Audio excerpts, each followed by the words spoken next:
Coming up, we're breaking down positives and negatives from the D-backs throughout this early part of the season as we head into this next series against the New York Mets. We're breaking it all down for you next. You are Locked On Diamondbacks, your daily Arizona Diamondbacks podcast, part of the Locked On Podcast Network, your team every day.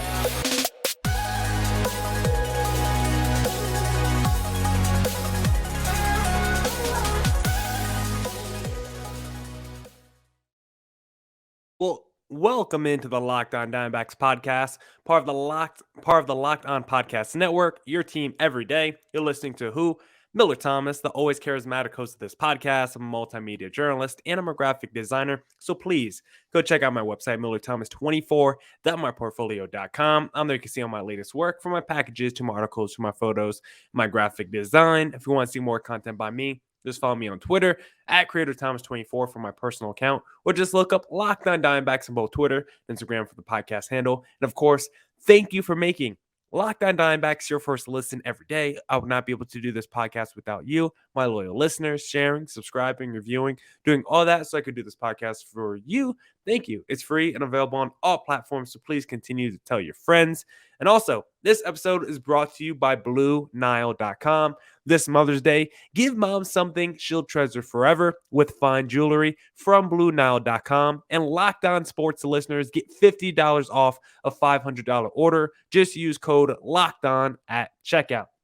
Now, as I mentioned in the cold open, I want to discuss positives and negatives from the early part of the D-backs season. We're like 2 weeks in now. The D-backs are facing off against the New York Mets for the second time in the last week and a half. So I just want to talk about some positives and negatives. I got 4 positives written down, 2 negatives written down that I want to talk about. And then the final segment, we're going to wrap up the pod by some storylines I'm watching or just things I'm keeping my eye on as we head into this series against the New York Mets. So let's first start positive. Let's start this podcast on a positive note. And the first positive I want to talk about from this early part of the D-back season is, of course, Seth Beer's breakout. This man has been phenomenal for the D-backs so far. He is quite literally carrying the offense for Arizona right now. And here is where Seth Beer ranks among qualified rookies in all of Major League Baseball, or I think at least in the National League.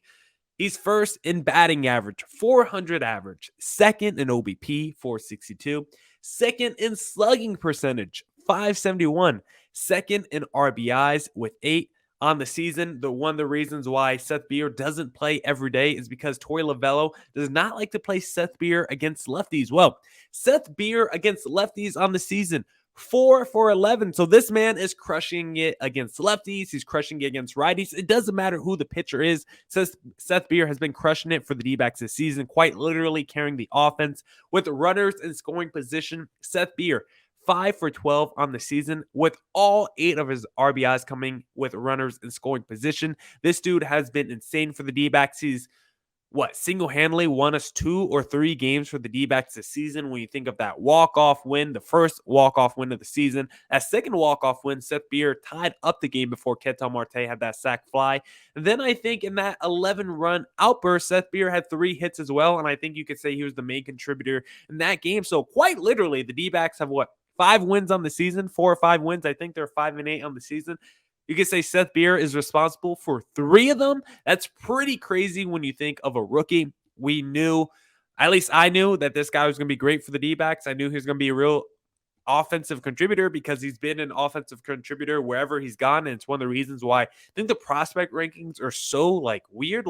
How can a dude who absolutely rakes in the minor leagues not be considered, a top 10 prospect in the D-backs farm system? I know his defense sucked coming up through the minor leagues, but if you're saying this guy could be a 300 hitter, a 30-plus home run guy, a 100 RBI guy, for a decade plus, how is that dude not one of the best prospects in baseball? It doesn't make any sense to me. Maybe we should put more value on the DH. Now that's a universal DH. But dude can't play defense, but he's going to be one of the best hitters in baseball. I'm okay with still saying that guy's a top prospect, even if he can't play defense. Seth Beer, you look at the hard contact numbers, exit velo above 90, and over a 300 average against basically any pitch, fastballs, breaking balls, and off-speed pitches. He's a He has an exit velo above 90 and over 300 average against all those pitches. So it doesn't matter what you throw at Seth Beer. It doesn't matter if it's a righty or lefty on the mound. It doesn't matter what their pitch arsenal is.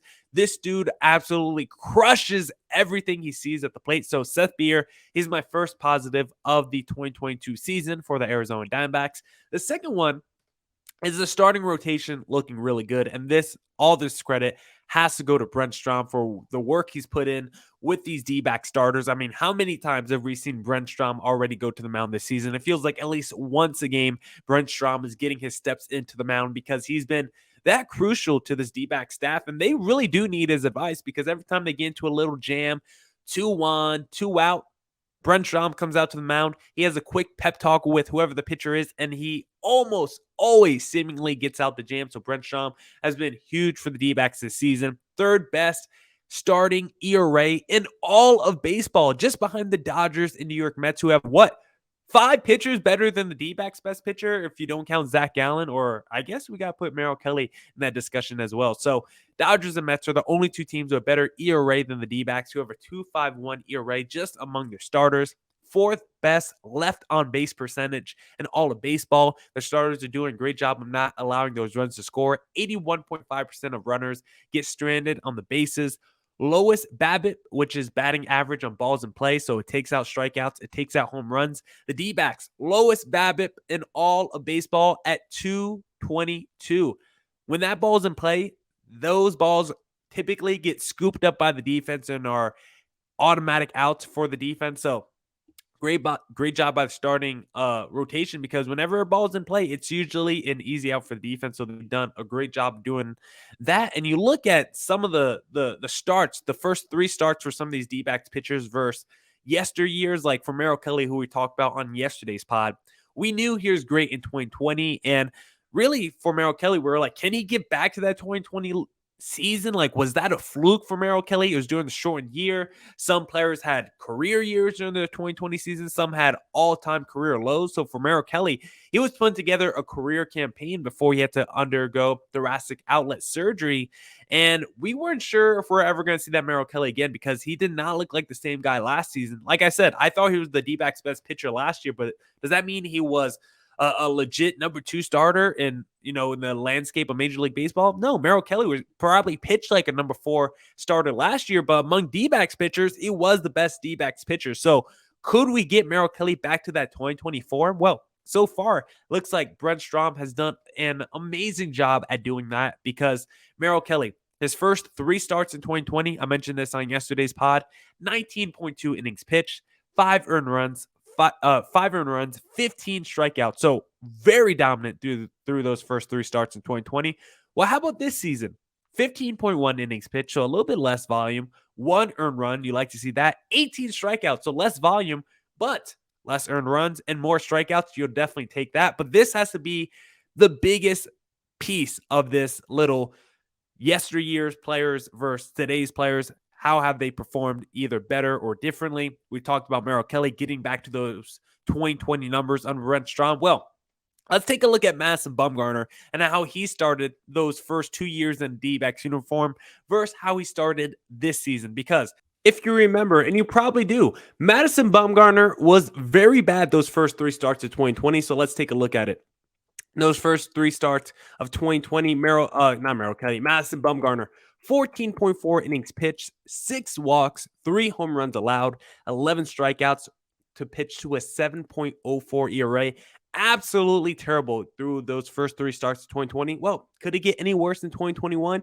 Yes, it can. First 3 starts last season, 13.2 innings pitched, 8 walks allowed, 15 strikeouts, 3 home runs allowed, 11.2 ERA. His ERA went from a 7 to an 11. Well, how about the first 3 starts this season? 13 innings pitched, 10 walks allowed. So he's actually allowed more walks this season than the last 2 years. 9 strikeouts, so that has gone down, but 1 home run allowed and a 1.38 ERA. He's not allowing the same hard contact and hard damage that he normally does. So you can even see the Brent Shaw effect with Madison Bumgarner. Tyler Gilbert, I thought looked fantastic in his starting debut.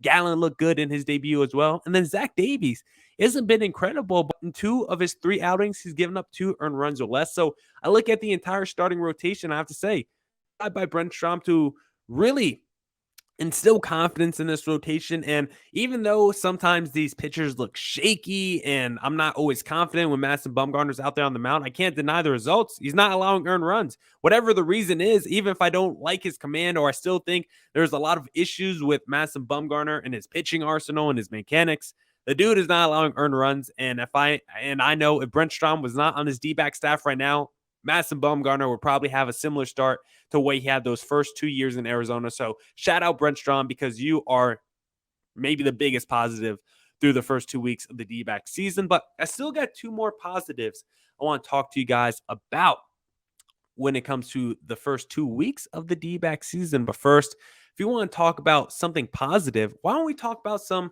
fine jewelry? Because whether she prefers a statement piece or everyday subtle elegance, BlueNile.com has fine jewelry options for every mom. Shop high-quality classic diamond earrings, elegant tennis bracelets, or gemstone pendant necklaces. Looking for fine jewelry but having trouble choosing? Blue Nile has jewelry experts on hand 24/7, available via phone or chat to help you find a memorable gift at every budget. Mark Mother's Day with something enduring, a classic diamond stud earring, elegant tennis bracelets, birthstone pendants, and so much more on BlueNile.com. This Mother's Day, give mom something she'll treasure forever with fine jewelry from BlueNile.com. And Locked On listeners, get $50 off a $500 order. This podcast exclusive is only good through Mother's Day. Use code Locked On. That's code Locked On. Plus, every order is insured, ships free, and arrives in discreet packaging that won't give away what's inside. Shop stress-free and find your forever peace. Go to BlueNile.com today. All right. Let's get into some more positives. I'm not even sure we're going to have time to get into what I'm watching from the D-backs this weekend, but let's keep going with the positives. Number 3, I have bullpen feeling like there's more stable options. Now, if you look at the actual bullpen ERA, by the D-backs this season, I still don't think it's that great, but if you have to break it down by player, I think the bullpen has been better than what we might even realize, or might be better than what the stats actually say, because the D-backs bullpen, number 2 in inherited runners scoring percentage. What that means is the D-backs, when their bullpen guy comes into the game, the inherited runner that's already on the bases from the starter previously, 11% of the time, that guy's going to score. That's the second best in baseball. When the bullpen comes in and there's runner on the bases, they're more than likely not going to score. So they're doing a great job of keeping that starting rotation ERA down, because a lot of times those starters ERA goes up because they come out 5 2/3 innings, but they leave with 2 on, 2 outs, and then the bullpen guy comes in and gives up a double. And now all of a sudden you got to tack on 2 more runs to the starter's ERA. The bullpen has done a great job of not screwing over the starting pitchers. And if you have to look at the bullpen as a whole, Mark Melancon, Sean Poppin, Joe Mantiply, I think I always say his name wrong, Noah Ramirez, JB Wendelken, Kyle Nelson, Humberto Castellanos, and Corbin Martin. That is 1, 2, 3, 4, 5, 6, 7, 8 guys. All of them have a combined 43.6 innings pitched so far in the season, but only 9 earned runs allowed. Most of the earned runs have come from Ian Kennedy, Caleb Smith, Matt Peacock, and Alvar Perez. Well, guess what? Caleb Smith is back in the minor leagues, and Matt Peacock is getting DFA'd off the roster, and hopefully Alvar Perez follows right behind. So Ian Kennedy is the only one there who really struggles that I like. And I think Ian Kennedy, I've seen enough from him throughout his major league career. I've seen from the last couple seasons. I believe Ian Kennedy can have a bounce back, and I still have enough equity built in with Ian Kennedy where I do trust him. Even though he's struggling right now, I would still give him more opportunities than I would give like a guy like Alvar Perez or Matt Peacock, who I just have no faith in becoming an effective reliever. I at least could see Ian Kennedy turning around. I can't see that for a 40-year-old Perez. So even though the traditional stats with the bullpen ERA is not looking great right now, if you actually go player by player, I think the bullpen actually has a lot more stable options that the D-backs can choose from than as opposed to the bullpen options the D-backs have had the last 2 years. So I think that's another Brent Shaw effect that we're seeing when you see that the bullpen is actually being a positive force for this D-backs team. And then the last positive I have from this D-backs team, because we know how bad the offense has been this season, but there is one positive from this D-backs offense this year, and that is they are super duper patient at the plate. This D-backs offense, second best walk percentage in baseball. They love seeing pitches. In fact, they see more pitches per plate appearance than any other team in baseball. This D-backs team does not want to swing the bat, okay? I don't know if that's a good thing or a bad thing. Maybe they need to be more aggressive in their approach, but right now they're doing a great job of just taking pitches and walking and getting on base. Now, their OBP is not high because they can't hit for crap, but if you just look at their walk percentage, they're getting on base, seeing second worst strike percentage in baseball. So one of the reasons they're taking so many pitches is because they just don't see a lot of strikes. They see the second fewest amount of strikes in baseball. So if you're going to do that, I can't really get too mad at you for seeing all these pitches. And it's kind of working out for them because they have the 9th best contact percentage in baseball. So they're waiting for the pitches. They're making good contact with the pitches. It just probably, the fact is, a lot of that contact that the D-backs have, it's probably going to either someone that's in a good defensive position, or it's probably like a single that ends up leading nowhere. So those contact numbers, they need to come through more with runners in scoring position, because that's where the D-backs have really struggled. And the D-backs are getting themselves in good hitting counts. They've seen the third most 2-0 counts in Major League Baseball. They're also top 3 in seeing 3-0 counts. So the D-backs are always in a positive position when you just look at splits overall, no matter who the player is. It's dramatically better when a player's ahead in the count as opposed to being behind the count, which is not breaking news or anything like that. So the D-backs are putting themselves in advantageous positions. They just need to come through with runners in scoring position. They need to come through when they have these advantageous counts in their at bat. So hopefully their offense can pick it up, because it's been very patient. It just hasn't been very effective. Now, let's get into some negatives from this D-backs team this season. And we're only getting to one before we get to segment number 3. And the one negative I want to talk about in segment number 2 before we wrap up this segment is Ketel Marte. His season had just been a struggle overall. No hits against lefties on the season. Just think about how crazy that is. Ketel Marte, if you look at Ketel Marte's splits, he's been better from the right side of the plate. He's been better against lefties in his career. So the fact that he does not have a hit against a lefty so far this season is, I don't know if it's concerning, alarming, but it's definitely on my radar, and I hope it gets better, or I hope it gets fixed soon. I hope it gets better soon as well. No hits with runners in scoring position this year. In 2019 and 2021, his OPS with runners in scoring position was over 1,000. He does not have a hit currently with runners in scoring position. I don't even know how that's possible. I think that's less likely than Ketel Marte not having a hit against the lefties, because Ketel Marte is so freaking clutch. He's so freaking good at hitting. And the fact that he hasn't been an RBI producer for this D-backs team, like, I know this team is not loaded with offensive weapons, but Ketel Marte has still been able to rack up the ribbies despite the offensive talent around him the last few years. And so far, has not been able to do that this season. So the D-backs offense really wants to take the cap off, take the cap off the lid to unleash this offense. It all starts with Ketel Marte. We know players like Carson Kelly struggling, and you go up and down the lineup. Dalton Varsho, it really hasn't broken out yet. But if you want this offense to actually take off, it's going to start with Ketel Marte. His hard hit percentage on batted balls right now is around 25%. That number is typically around 40% if you look at it from 2019 and 2021. So his hard hit percentage is way down. Now, on the positive side, on the bright side, barrel percentage, or excuse me, that's not the positive. On the bright side, his launch angle and exit velocity are right aligned with his career norms. The barrel percentage is about a third of what it normally is. So the barrel percentage is not good. He's not barreling the ball. I think that's a reason why the hard hits have gone down, because he's not getting that barrel to the ball. But it's still got the launch angle, and the exit velocity is still there. So the ball's still leaving the bat.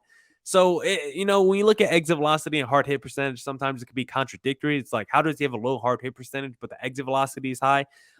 It's a good question, but just know exit velocity and launch angle are right there with the career norms of Ketel Marte, but the hard hit percentage and the barrel percentage are definitely down. He's just making less contact overall, and he's not chasing pitches, which is weird. So even though he's making less contact, it's not like he's chasing pitches and playing outside of his body at the plate. I think the problem is he's just striking out more, and he's not chasing pitches. So the strikeouts are just strikeouts from swinging through strikes in the zone, which is concerning. Like, is he just not seeing the ball well? Does Ketel Marte need contact? Should that be the caption of this podcast? Does Ketel Marte need contacts? Because I do not know why he is not making as much contact as normally does. The expected stats don't love Ketel Marte either. I don't know if he's putting too much pressure on himself or just kind of like that slump he had in 2020 where it was like a year-long slump. He just looked really weird at the plate. So I'm hoping we don't get that 2020 Ketel Marte back. Maybe he's one of those players where he's good every other year, kind of like a Mookie Betts. I'm not too sure, but the D-backs offense, hot take, needs Ketel Marte to break out of its slump or his slump if this D-backs offense wants to eventually break out on a consistent basis. It's going to need Ketel Marte to hopefully break out of his slump.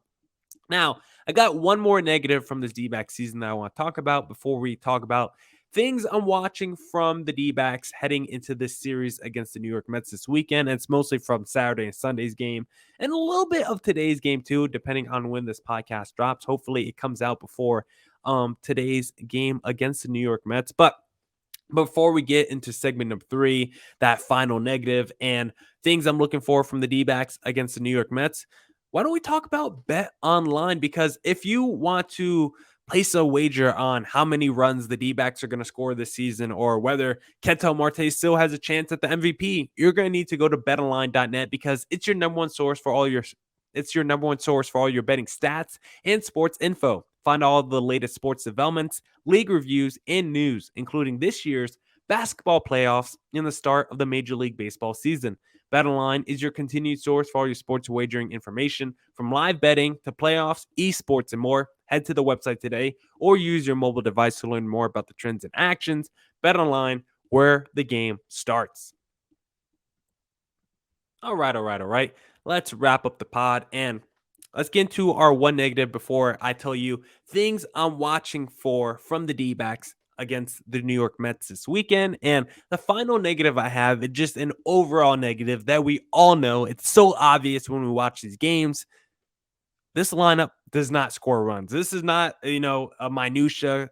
This is not, or a minutia. I don't think that's even a word. Or minutia is a word, but I don't think in that context, it makes sense. So this is not a specific detail about what's wrong with the D-backs. This is an overall point. The lineup does not score runs. And here are some offensive stats for the D-backs of where they rank among Major League Baseball.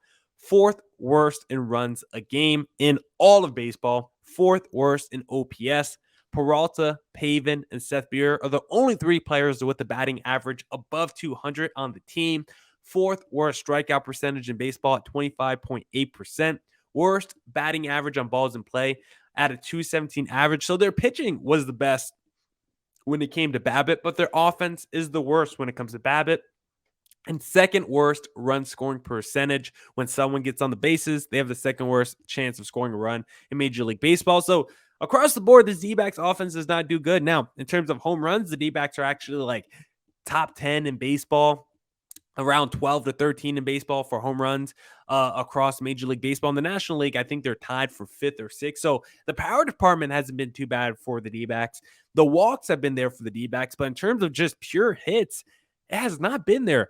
The biggest issue has been runners in scoring position. I don't know why, but the D-backs have not been a clutch team this season. They are by far the worst team with runners in scoring position. So that's the biggest area they need to improve, because if you just become league average with runners in scoring position, you will have a league average offense. And then with the league average offense, the D-backs will probably be a slightly above average or be in a slightly above average team or slightly above 500 team, because like I said before, this rotation is pitching pretty well in terms of ERA. The bullpen is also pitching pretty well. If your pitching staff is pretty well and you got a league average offense, guess what? You're going to win some games. And the D-backs, I think they should have more wins than they have right now. I think the D-backs should probably be a 500 team right now. There's so many games where I look and you say, the D-backs squandered that away. Like that one game where they had bases loaded in the 9th inning and they were not able to score a run. How many games have we seen the D-backs actually have an opportunity to tie the game up in the 9th, actually have the tying run come up to the plate, and they're not able to get it done? Because guess what? The D-backs really don't get blown out in these games. Typically, they have 2 or 3 chances at the end of these games, 7th, 8th, 9th inning, where they bring the tying run up to the plate, but they're never able to convert. So once they start converting those opportunities and runners in scoring position, then this D-backs offense, you could take the cap off the lid because it will be unleashed, but you have to come through when men are on the bases, and the D-backs have not been able to do that. So please, D-backs, pick up that offense, because the offense is, of course, something I'm watching. It's, of course, something I'm keeping my eye on for this weekend against the New York Mets, because the D-backs in their last series against the New York Mets, they only put up 6 runs total. They were 2 for 21 runners in scoring position. So I'm hoping the D-backs can greatly improve that. Another thing I'm watching for from the D-backs in this series, how does Nick Ahmed look? He's making his 2022 debut tonight against the New York Mets. I'm curious to see if the D-backs choose to play him another, either in back-to-back games, or maybe they rest him on Saturday, put him back in the lineup on Sunday as a starter. So I'm very curious to see how they use Nick Ahmed defensively, and what kind of playing time they give him. Is he going to be back to just a full-time starter right away? I don't think so. I think they've discussed kind of easing him into the lineup. And defensively, how does Nick Ahmed look? Is he back to being that defensive wizard that he's always been? Because if Nick Ahmed has taken a step back defensively, well, we already know he gives you nothing offensively. So that would be a huge liability on this D-backs team if he gives you a little bit less defensively than he normally does, because this offense, as we've already said, has been putrid, and Nick Ahmed is already a putrid offensive player. So adding his bat to the lineup is not going to help increase runs for this D-backs team. And also, I want to know how Gerardo Perdomo looks at third base, because the D-backs optioned Yanni Hernandez to AAA with Nick Ahmed being activated. So maybe Perdomo gets some more looks at third base. I think that's what is reported, and he has not played third base yet this season. So I'm very curious to see how Perdomo looks. Maybe he's the everyday third baseman until Josh Rojas returns, and then we'll see what happens after that. Also, I want to know, will anyone break out of their slump outside of a Seth Beer? Like Pavin Smith, I think, has been swinging a nice bat lately and has been putting together good at bats at the plate. Dalton Varsho, his power seems to be picking up a little bit. Ketel Marte has a few doubles on the season, but will anyone actually walk away from this series, going 10 for 15 or whatever, and we say, hey, that dude's finally starting to get high. They finally start to be on the path of having, or finally start to being on the path of reaching their career averages. So right now, you look up and down this D-backs lineup, pretty much every player is having a career worst season. So will anyone walk away from this season starting to be back on track toward their career average? I surely hope so.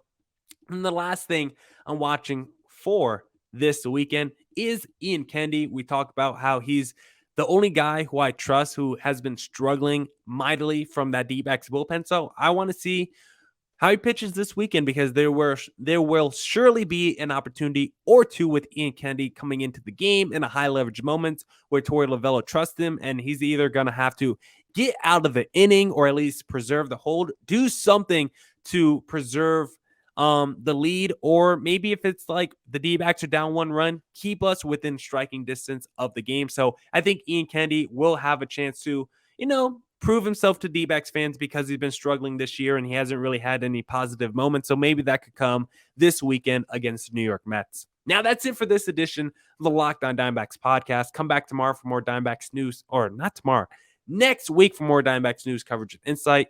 Go catch up on any pods you might have missed since it's Friday. Please go check out. We had pods with Ryan Finkelstein of Locked On Mets and Sully Baseball of Locked On MLB earlier in the week, so go check out those pods. As always, thank you for making Locked On Diamondbacks your first listen every day. Go make your second listen of the day, Locked On MLB, with my pal Sully Baseball. And as always, stay safe and stay healthy. Deuces!